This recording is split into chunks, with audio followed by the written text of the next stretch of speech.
just down from New Orleans.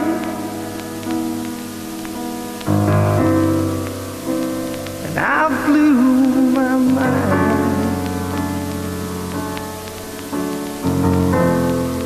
on silver shoes, strawberry wine.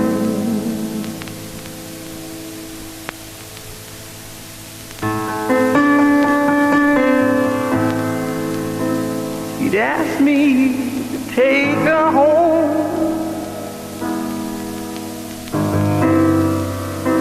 and I said okay.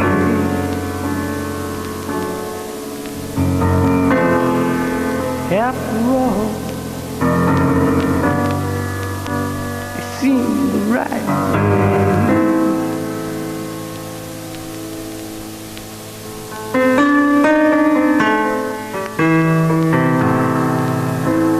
Met in a bar in town.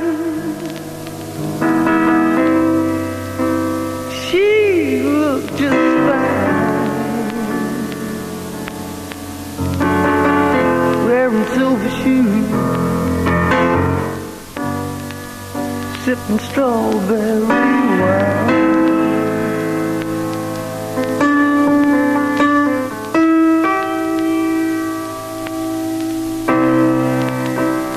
Seems so incredible, it's hard to explain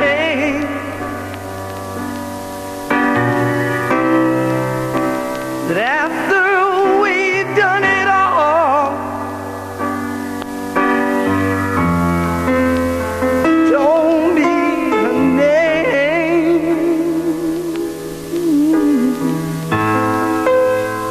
just down from New Orleans. And I blew my mind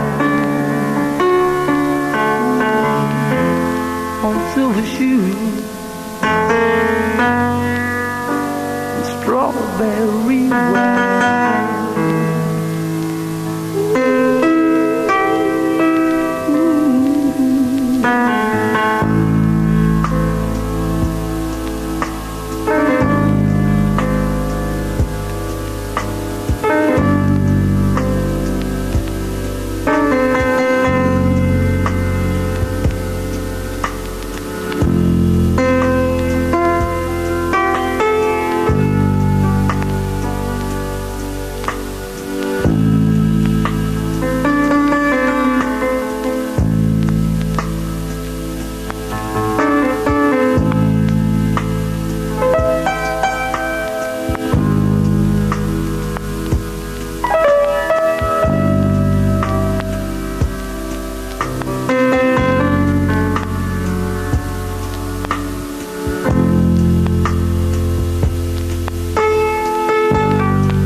silver shoes and strawberry wine.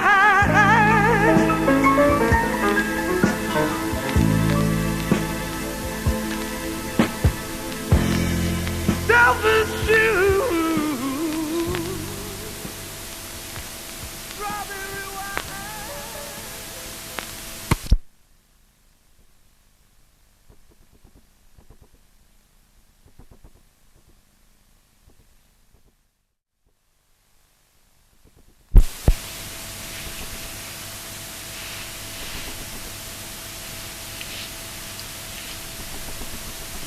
Music.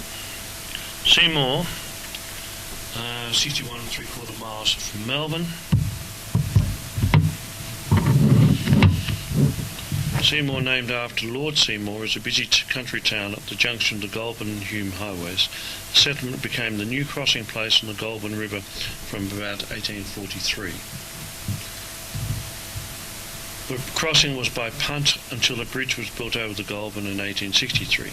Unlucky wayfarers between Seymour and Avenel were held up by a bushranger called Power in the late 1860s.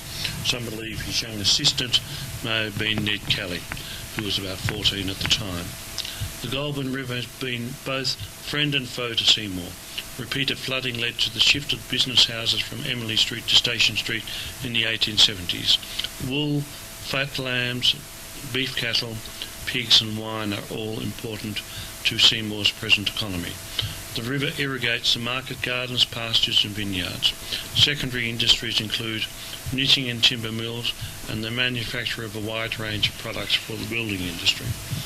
A visit recommendation from Lord Kitchener of Khartoum in 1910 resulted in a military camp being established during the First World War. When the Puckapunyal camp was established, the Seymour Puckapunyal area became known as the Home of Armour, being home to the Armoured School and the 1st Armoured Regiment.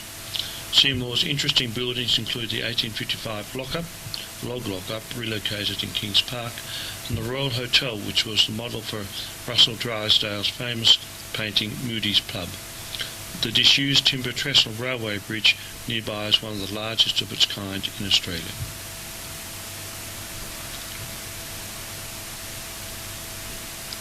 Population 6,510. Well, we know Seymour for the Seymour Mandarin Chinese restaurant, which is in Emily Street. So that's where most of the business was originally until it moved to Station Street. Puckapunyal. In 1939, a fully fledged army base was opened at Puckapunyal, north-west of the town. It's one of Australia's largest bases and has had a great influence on the growth of Seymour, which depends on it for many facilities. The Royal Australian Artillery Corps Tank Museum, RAAC Tank Museum, displays the largest collection of armoured fighting vehicles in the Southern Hemisphere at Puckapunyal. Now we'll have music for 5 minutes for the next 5 miles, and we're about 4 minutes until we get to Tallarook. Tallarook, 56 miles from Melbourne. Developed in the mid-1850s as a staging post on the Broadford Seymour Road. Its name caught the popular imagination. Before and during the Second World War, young Australians abroad were found themselves in tight situation, might exclaim, "Things are crook in Tallarook." Fashions in slang change and other sayings are now current, but its place in the Dinkum Dictionary, a ripper guide to Aussie English, ensures the tiny community at Tallarook will be remembered. McQuaid's Curse by an unknown author reinforces the point and wishes a string of misfortunes on Tallarook, ending with, "May I get ague, gout and fluke if I drink rum in Tallarook." We've got about 7 minutes of music now to Broadford. Over Australia, reflecting the nostalgia of European pioneers. Broadford is one of them. Some records declare Ray Clark wanted to commemorate his wife's birthplace on the Isle of Skye. Others say Clark never lived at Broadford and that local residents, also natives of Skye, McDonalds, Mackenzies, McLeods, McPhersons and others, gave the town its name. The town's water supply comes from a weir in the surrounding state forest and is noted for its purity. Broadford factories process wool and manufacture clothing, confectionery and paper, and there are large deposits of clay which is used to make porcelain. Mount Piper to the west is an extinct volcano. Population 1895. There's a lot more than that now. With music for another 5 minutes as we go. The hills on the left are the Bald Hills and are with us most of the way for the next 7 miles to Kilmore East. That's why we're having music now for 5 minutes. Kilmore East and Kilmore. The two strong reasons for inland settlement were fertile farmland with a good water supply and an advantageous placement on a route to somewhere important, for example, a large city, port, gold or coalfield. Kilmore was a transit point between the southern coastal plains and the north. Settlers were attracted as early as 1837 and an Irishman named it for his birthplace in one of the 17 Kilmores in Ireland. Kilmore and Harrow to the west both claim to be Victoria's oldest inland town. Kilmore, meaning great church, has many fine stone buildings and is certainly the state's oldest Catholic parish outside Melbourne. The surrounding land still sustains agricultural and pastoral industries. Wool, pigs, cattle and cottage crafts are produced locally. Population 2030. On the way we'll pass over Sunday Creek on our left. It starts in Clonbinane, where Edmund Jowett, an old friend of the family's, has Clonbinane homestead. The creek winds its way north to Broadford a few miles away and then wends its way south. Then we'll pass through Wandong before Heathcote Junction. Music for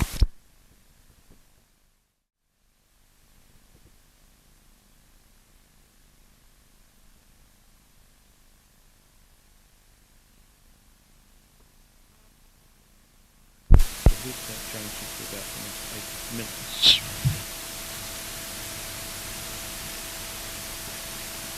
Heathcote Junctions, 20.5 miles from Melbourne, from where trains once ran 40 miles to Heathcote. On the way to Wallan we can see the Hume Range, probably only 4 miles to Heathcote. You can see the Hume Range on our right with Mount Disappointment rising approximately 2,500 feet in the distance. Wallan proper comes up soon on our right. Wallan. Despite its steep gradient, the 1838 trail blazed over the Great Dividing Range remained the route of the Sydney Road until the road later known as the Hume Highway was opened in 1876. Wallan Township of 1853 originally catered to the needs of travellers preparing to ascend Big Hill, or Pretty Sally's Hill as the diggers and carriers called it. Sally Smith, who is said to have weighed in the region of 300 pounds, which is a lot, 28 stone, 30 stone, ran an illegal shanty near its summit. Wallan is an Aboriginal for wet, and Wallan was once called Wallan, very wet or round flooded area. Ned Kelly was born at nearby Beveridge in 1855 and his family's house still stands. The surrounding property supports horse breeding and training farms, placed in 1645.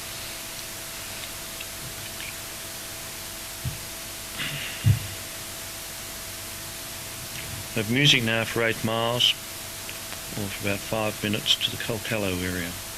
We're now in the Kalkallo area, which that famous breakdown point on Bald Hill to our left, where the Warner brothers were often stuck in their broken down car, is immortalised in their song Stuck in Melbourne.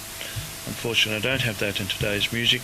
We'll soon be in Donnybrook and Beveridge, the Beveridge area, on the way to Craigieburn in a few minutes. And have 5 minutes of music to Craigieburn. 16.25 miles from Melbourne, and we're in Craigieburn.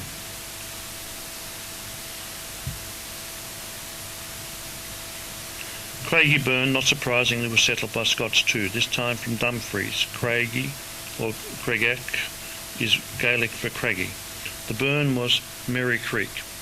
The Reserve Bank's note printing works are located at Craigieburn. It produces the world's first polymer plastic note, Australians' current $10 note, and the rest of them as well. Other local factories make bricks, steel, pipes and plastics. The town has also developed rapidly as a residential area, population of 6,585. Now we'll have music for about five minutes of the run into Melbourne. We are arriving in Melbourne now on the Sydney-Melbourne daylight.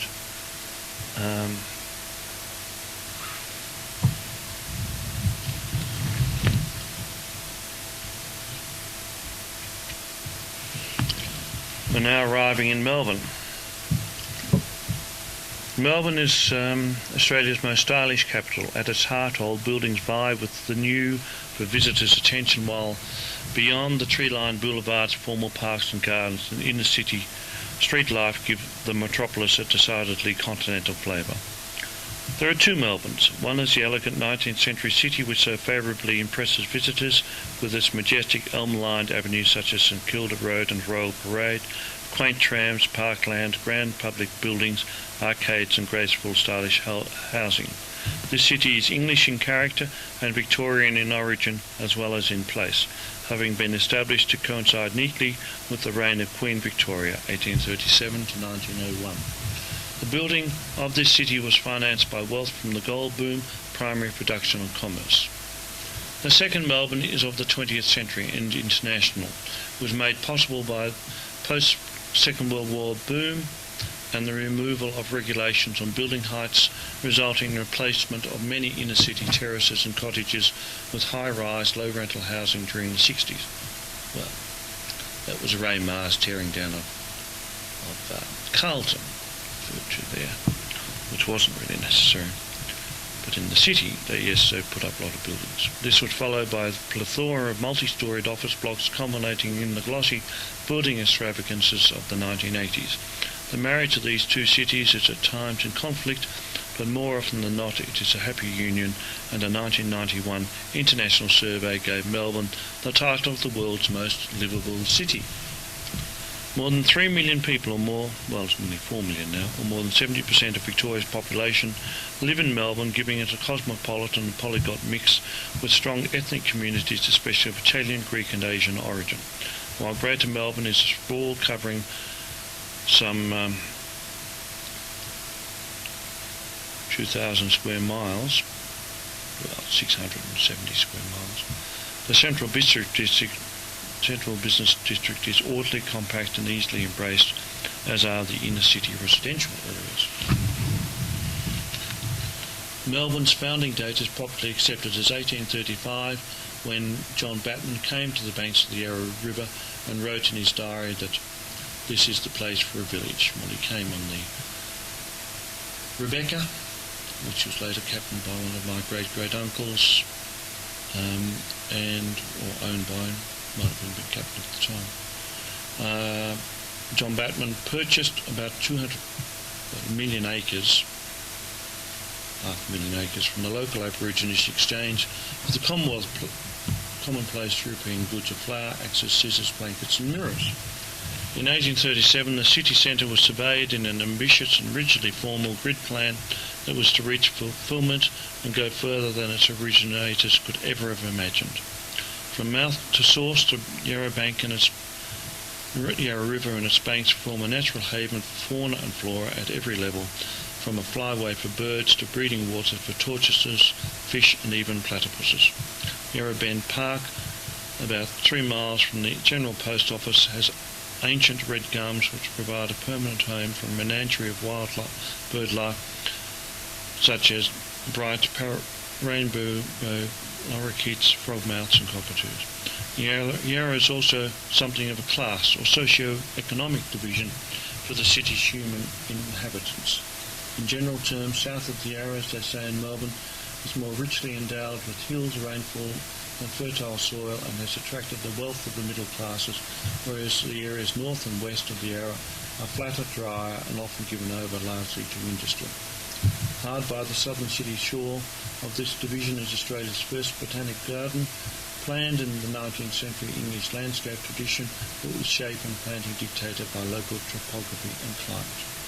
Adjoining the botanic gardens is the King's Domain, a huge parkland containing Latrobe's cottage, built in 1839, which was the first government house, and the present Italianate government house built in the 1870s and then regarded as the finest in the British Empire.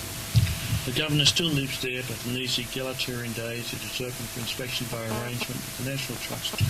In the adjoining domain and dominating St Kilda Road is a massive presence of the Shrine of Remembrance, also built by some of my ancestors, not my ancestors directly, but by my aunt's ancestors. Many of the city's historic buildings have been classified by the National Trust, and those with a penchant for Victoriana and heritage matters can savour Melbourne's varied architecture and leisurely self-guided city walks. For city shopping, its Bourke Street Mall and environments are the home of major retailers and smart department stores but recent competition from the vast new Melbourne Central Shopping Centre complex, where a Japanese department store has opened a branch, means that Melbourne can offer shoppers a choice of stylish stores found nowhere else in Australia. That was Dye Maroon. Dye Maroon's closed and shut up shop since. But the building's still there. Buskers in the mall include didgeridoo players, chamber music quartets, magicians, gumleaf players and people imitating bird calls. Collins Street has George's, a high-quality retailer, except George's is closed. I think it's reopened, but much smaller. And some very exclusive and very expensive boutiques, galleries, coffee shops, tea rooms and small shops selling antiques, jewellery, leather and other specialties. There are stylish specialist shops in the historic arcade, such as the Block Arcade and Royal Arcade. Here the effigies of biblical Gog and Magog, the last of a race of giants descended from the 33 wicked daughters of Shetland, strike out the hours on the elaborate clock. Chinatown is located in Little Bourke Street, east of Swanston Street. Victoria's market sells not only fruit and vegetables, but all sorts of food, art and craft, clothing and general merchandise. It can be free entertainment or hard work depending on the visitor's inclination. Other places of interest and significance include the Victorian State Library, Museum and Planetarium, all at the corner of Latrobe and Swanston Streets. Well, the museum's moved since. Gordon House in Little Bourke Street, an early lodging house and now a place to shop and dine. The Princess Theatre in Spring Street and the Museum of Chinese Australian History in Cohen Place. The former Royal Mint is a grand presence in William Street, while St Paul's Cathedral brings dignity to the corner of Flinders and Swanston Streets, opposite Flinders Street Station. The Menzies at Rialto and Collins Street is famous for its Victorian Gothic facade and modern interior. Standing opposite each other at the intersection of Collins and Russell Streets are the polychrome brick Church of St Michael's, formerly called the Independent Church, and the sandstone and limestone Scots Church. Lovers of history and architecture will be rewarded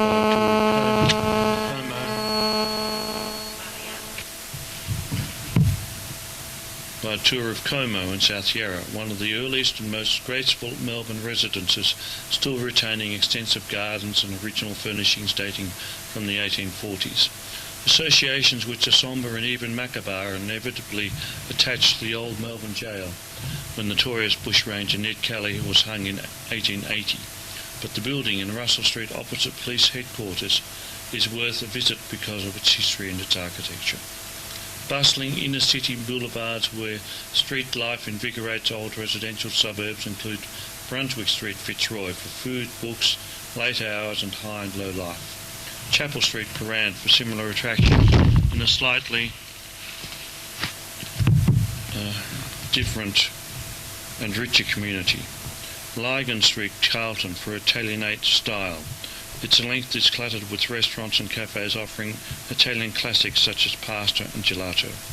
A strong influence here is the nearby University of Melbourne, which has many significant buildings, particularly the residential colleges. The footpaths of Ackland streets in Kilda are at times so crowded as to bring the stroller to a standstill. This street is famous for its Jewish cake shops, whose cakes and pastries sometimes achieve a level of art not even found in the local galleries. There are many cafes and restaurants in nearby Fitzroy Street, which also copes with the reputation for a somewhat seedy lifestyle, usually equated with Sydney's King's Cross. The best of St Kilda is free. A stroll along the pier on a Sunday afternoon after browsing through the market on the lower esplanade. Everybody strolls the pier on sunny days. South from St Kilda are many bayside beaches, including those at Frankston and the wealthy residential suburb of Mount Eliza. Westwards, below the remarkable span of Westgate Bridge, is an inner-city wetland area that is home to breeding ibis, swans, grebes and reed warblers. With its piers and docks fretting the shoreline, historic Williamstown is less suburb than maritime village with a pretty outlook over the bay. It has a fine variety of colonial buildings, such as the 1852 Lighthouse and Customs House, as well as a maritime museum, historical museum, galleries and tourist shops. Comedy is a noted Melbourne strength, perhaps as a result of a climate that is often invigorating compared with Sydney's sometimes innovating summers, and the visitor can laugh not only during the annual comedy festival, which begins as close as possible to April Fool's Day, but on almost any day of the year at one of the many theatre restaurants. Ballet, theatre, opera and classic music performances attract the best local, interstate and international performers at venues both in the city and at the opulent Victorian Arts Centre. The Melbourne Film Festival is held annually in June, while the Melbourne International Festival of Arts in September covers all areas of the performing arts and has many free performances. The vast Melbourne Cricket Ground is the hallowed birthplace of Test cricket, the first England-Australia Test match being played there in 1877. In winter it is also an Australian rules football shrine where many matches of the revered ball game of Southern Australia are played. Another Melbourne sporting connection which has national repercussions is the Melbourne Cup, a horse race which stops the nation for a few minutes on the first Tuesday of November. Ever since playing host to the 1956 Olympics, Melbourne has been an important sporting centre, and facilities at the Melbourne Sports Network include world and Olympic class swimming and tennis venues. The tennis centre has a mechanically operated roof in case it rains, something which happens far less often than Sydney-siders maintaining the historic Sydney-Melbourne rivalry would care to admit. In fact, Melbourne has an average of 20 days fewer of rain a year than Sydney. So we are now in Melbourne. At the end of our trip all the way from Beerwah in Queensland to Melbourne. The train arrived in Melbourne at 6:55 p.m. Although knowing it's probably going to be late anyway, but it might be a little.